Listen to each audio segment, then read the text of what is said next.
Espècies vegetals com la parietària o el xiprer són les que a hores d'ara tenen més concentració de pol·len en l'ambient a les Terres de l'Ebre.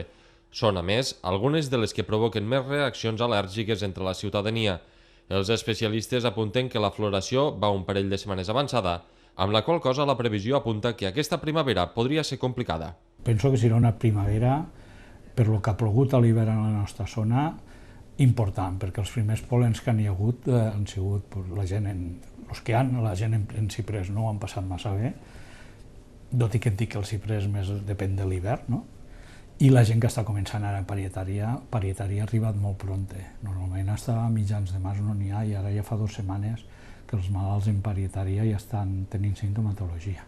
Jo espero que menys complicat que l'any passat per això, ¿vale? Però bueno, si plou ja estirem liats. Pitjor pot ser que l'any passat, si plou ara en aquesta època, i ja està començant bé, si damunt plou, m'entens?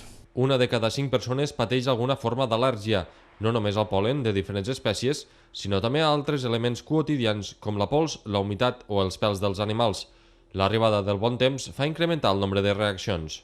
Augmenten els números de casos de patologia, precisament d'esta que parlàvem, atòpica, secundaris als pol·lens. Tot i que hi ha al·lèrgies durant tot l'any. Hi ha pol·lens que pol·linitzen durant la majoria de l'any. L'aparició d'una al·lèrgia pot arribar en qualsevol moment de la vida. Segons expliquen, el factor hereditari pot predisposar a paterniar alguna, però no és determinant.